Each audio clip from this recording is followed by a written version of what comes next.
नाराए तकबीर, नाराए रिसालत, अज़मत व शान मुस्तफा, मुकाम मुस्तफा, नाराए हैदरी, नाराए हैदरी, आस्ताना आलिया चूरा शरीफ, दरबार गोहरबाल चूरा शरीफ, हजूर किबला सैयद कलीम अहमद खुर्शीद बादशाह।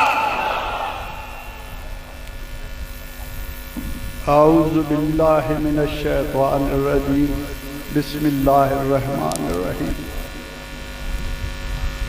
दरअसल मैं जब आपसे मुखातिब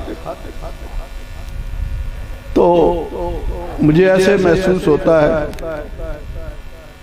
जैसे मैंने शायद अपनी ड्यूटी पूरी नहीं की।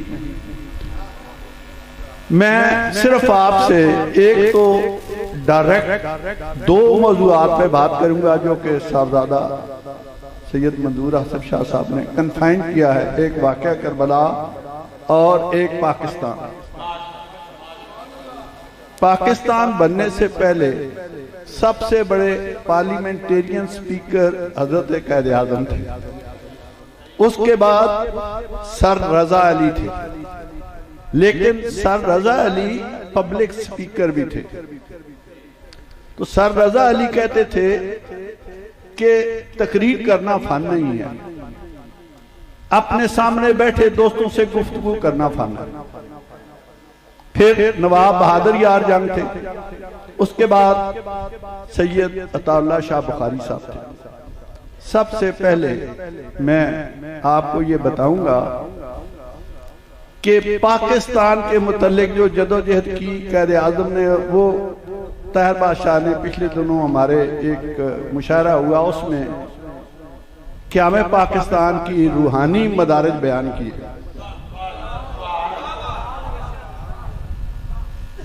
दोस्तों ने मार्च के महीने को माह तजदीद वफा का, माह तजदीद वफा का, लेकिन मैं आपको ऐसा वाक़या सुनाना चाहता हूं जो शायद आपको सुनने का इत्तफाक ना हुआ हो। अताउल्लाह शाह बुखारी साहब जो थे वो सैयद अहमद सईद किरमानी साहब की वाला मोहतरमा के फर्स्ट कज़न थे। तो उन्होंने एहरारी थे पाकिस्तान की मुखालफत की।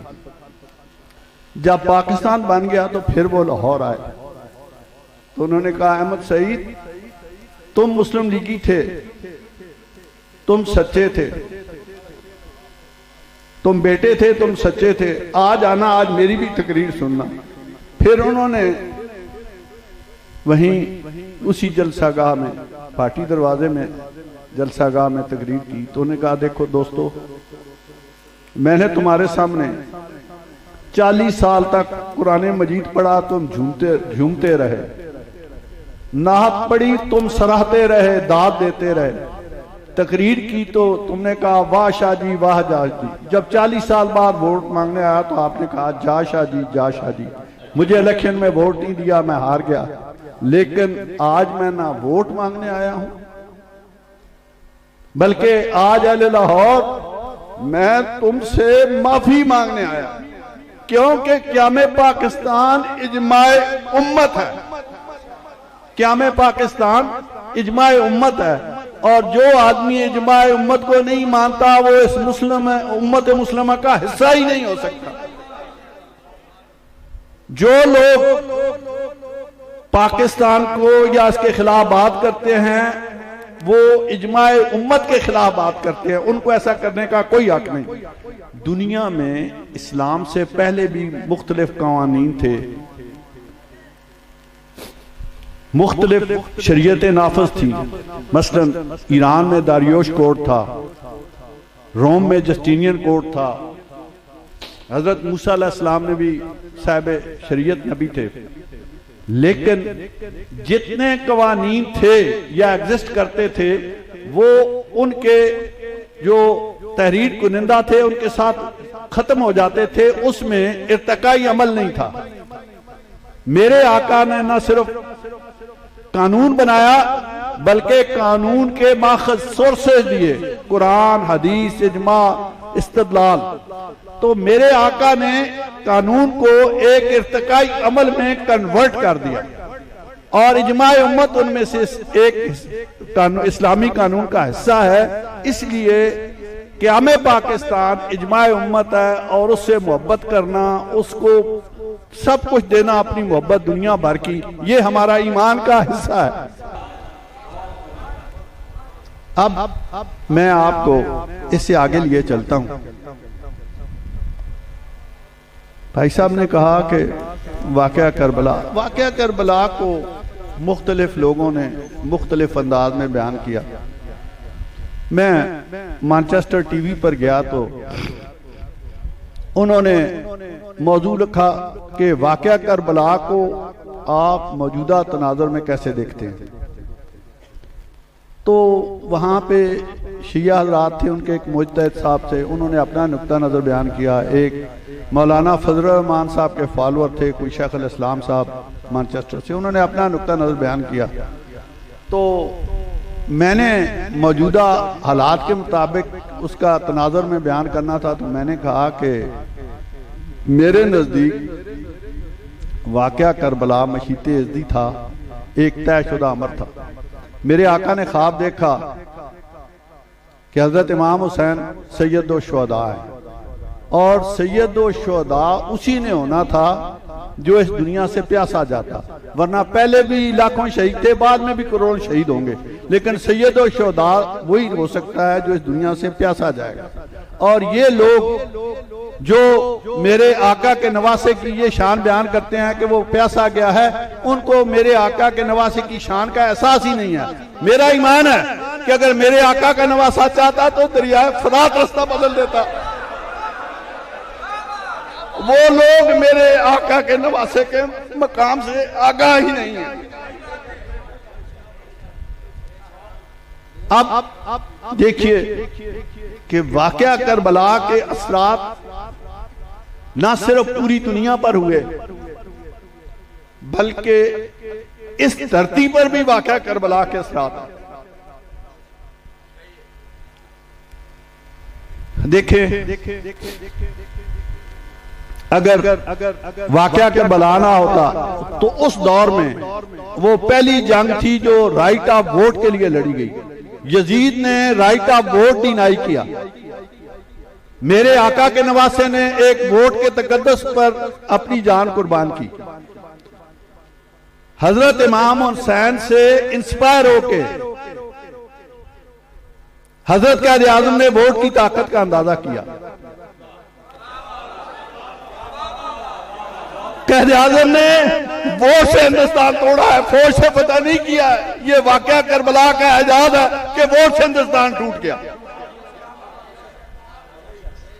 इसलिए आप कभी भी वाक़या करबला को हमारी जिंदगी से नजरअंदाज नहीं कर सकते। दूसरा, ताहिर बादशाह साहब हिस्ट्री के मास्टर हैं माशाल्लाह, बहुत स्टडी भी करते हैं, हम तो उतना पढ़ भी नहीं सकते, लेकिन मैं आपसे ये शेयर करूं कि बुद्ध मत और जैन मत दोनों मज़ाहिब की जन्म भूमि हिंदुस्तान था। दुनिया में आज भी अरबों बुद्धिस्ट मौजूद हैं, जैनी करोड़ों मौजूद होंगे। हिंदुस्तान में ना बुद्धिस्ट है ना जैनी है। क्यों? हिंदू मत ने उसको एब्जॉर्ब कर लिया। जब अकबर के दौर में दीन इलाही जारी हुआ तो एक दरवेश हजरत मुजद्दिद अल-फिसानी की सूरत में उठे और उन्होंने कहा हिंदुस्तान में एक कौम नहीं दो कौमें हैं, एक कौम नहीं दो कौमें हैं। अगर उस वक्त वो दरवेश ना होता, अगर उस वक्त वो दरवेश पैदा ना होता तो शायद हिंदुस्तान में ना कोई आज मुसलमान होता, ना पाकिस्तान होता, ना हम होते, ना इस धरती पे बैठे होते। ये जो कुछ भी है उस दरवेश की वजह से है। लेकिन हजरत मुजद्दिद अल-फिसानी जो हैं वो इस मकाम पर कैसे पहुंचे? जब वाक़या करबला के बाद मेरे आका के मानने वालों पर जुल्म और तअद्दी के पहाड़ तोड़े गए, जबर किया गया।